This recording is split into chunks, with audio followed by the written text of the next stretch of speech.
Hi everyone, today we've made it to the Milton House in the town of Milton. This historical landmark is significant because of its connection to the Civil War period. Milton is located very near Janesville, Wisconsin, and it's also located on a railroad, an actual railroad. But guess what? This stop is a documented stop, the one and only in the state of Wisconsin, of The Underground Railroad. Yeah. So, friends, as we are learning about this, we want to understand that this Milton House was a stop on the Underground Railroad. And we know that the Underground Railroad was a network of people and places that helped enslaved people escape. This museum includes the original tunnel that connected the Milton House to a log cabin. It was designated as a national landmark way back in 1998. Also, you might be noticing the construction of part of the structure. It has a hexagonal shape, which has been influential in other designs.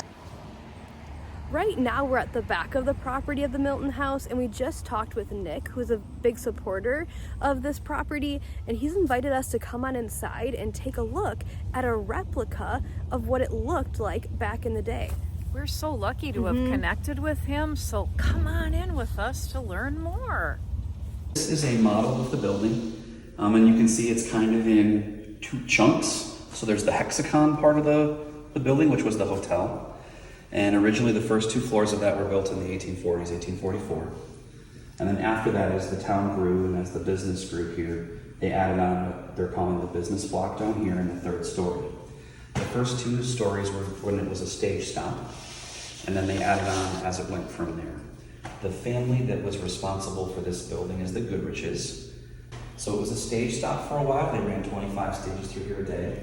And then Ezra and the rest of the family and some other local merchants here negotiated with the railroad company to bring the railroad through.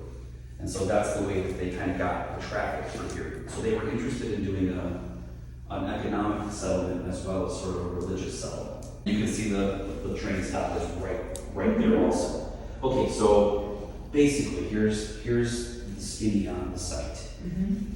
Seventh-day Baptists, small people, they've been on the outside. They came here, the family came here from Western New York, a place called Alfred, which is another Seventh-day Baptist settlement. And they started the town in 1838-39.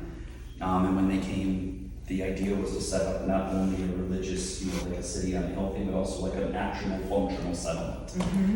And so as part of all those pieces coalescing, they became aware and were increasingly indignant about American slavery as an institution, and specifically the people that were harmed.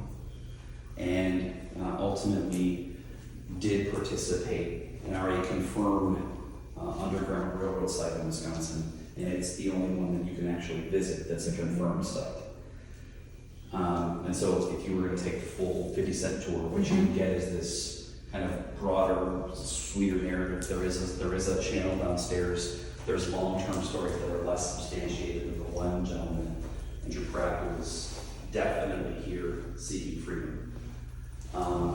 And so his story is told very well downstairs. Okay. And the staff here have done a really, really good job of laying that whole thing out.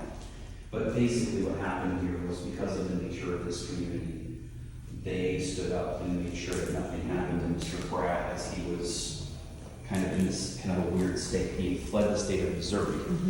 And it's a little bit shaded. No one's quite sure how it got all the way through, except there are reasons to think that maybe there was a little bit of a shadowy Seventh-day Baptist network, including actually Ezra's brother, who was actually making runs back and forth down the Mississippi River. And so they've got sites for Mr. Pratt, who was here in Northern Illinois, and he comes to Milton. When he comes to Milton, the town in 1860, as the war kicked off, the fugitive slave law was still technically in force. And basically Ezra and the community rallied around and said, and went to the governor and tried to secure his rights and things, which is part of the reason we know he's here. Because the stuff that was written applies. And of course, that's basically going to the governor of the state and asking the governor to refuse to enforce federal law. And that's the space that it's kind of in. And Pratt was a blacksmith, a learned blacksmith. And so with the economic colony, he actually needed a blacksmith. And so actually Pratt was in one of these built business block areas as a businessman getting started and established in town. That's not to say that there weren't bumps in town. There was some secret society things that he wasn't allowed into, and there was a great deal of indignation about that. So even though this was a place that was safer, it wasn't like this was a utopia. Sure. All the problems are still here too. Sure.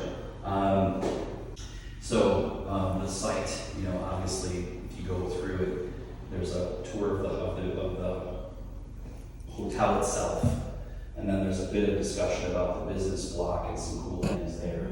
And then, obviously, they walk through the Pratt portion of the story, including walking through the tunnel. And if you go up the back of the building, there's a cabin in the back. Yes. And if you go downstairs, there's actually like a tunnel that runs, it's not the tunnel, but it's a tunnel that runs along the lines of where the room tunnel was, that comes up underneath the cabin. That's the original cell. Okay. Oh my goodness. So We just got in the car and we're just reflecting on our big takeaways after that really cool experience we just had. I think for me, one of my takeaways is that the power of one ordinary person or like a group of people, how they have the power to make such a big change and make such a big impact. What was your takeaway? Kind of building on that, Miss Boyle, I'm thinking about when people do the right thing, ordinary, average people like us, Yeah. it actually can make a really big difference. So it's kind of like ordinary people are really extraordinary when they're brave and do the right thing. It's just so awesome. Join us in our next video as we wander Wisconsin.